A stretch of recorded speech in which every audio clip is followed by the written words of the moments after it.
Alain, propos d'un Normand. Vendredi 13.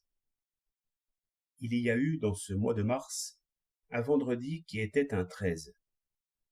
Beaucoup de gens, sans doute, ont évité de voyager, de se marier ou de conclure une affaire ce jour-là.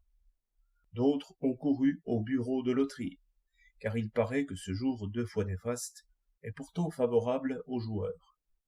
Parmi ceux qui suivent ces opinions sur les présages, il y en a fort peu qui puissent citer un fait à l'appui de leur opinion.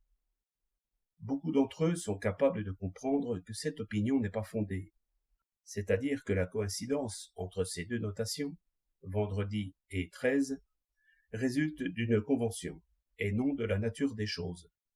Par exemple, si on n'avait pas choisi au hasard cette année, plutôt qu'une autre, pour rattraper un jour en allongeant le mois de février, ce vendredi-là n'aurait pas été un 13. Et néanmoins le soleil, la lune, les planètes, les étoiles, les vents, les nuages, les marées, le cours des eaux auraient été ce jour-là ce qu'ils ont été. Mais il ne s'agit pas ici de raison. On peut se moquer sincèrement du vendredi 13, et néanmoins éprouver une espèce d'inquiétude en y pensant. Cela vient de ce que nos espoirs et nos craintes sont réglés bien plutôt par des associations d'idées que par des raisonnements. Lorsqu'une personne, qui d'ailleurs ne nous a jamais fait de mal, est liée dans notre souvenir à des événements funestes, nous ne la voyons jamais sans tristesse. Aucun raisonnement ne peut être opposé à cette mécanique des sentiments.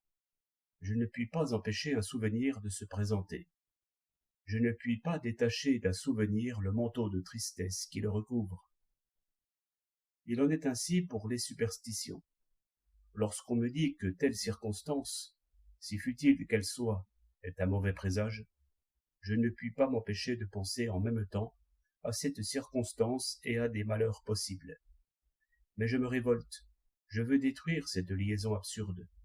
Cela fait justement que j'y pense avec force, et qu'ainsi je fortifie le lien que je veux rompre. Car on sait que l'attention donne encore plus de force à l'habitude, et creuse encore le sentier que suivent habituellement nos pensées. Ainsi, plus j'applique ma réflexion au présage funeste, plus sûrement l'idée du présage traîne après elle un cortège d'images tristes. J'arrive bien à douter de l'événement à venir, mais cela ne me guérit pas de la tristesse présente. Ceux qui ne veulent pas qu'on soit très à table songent moins sans doute à éviter un malheur à venir qu'à écarter des images tristes pour le présent. On voit par là quelle peut être la puissance d'une opinion fausse, même sur celui qui sait qu'elle est fausse.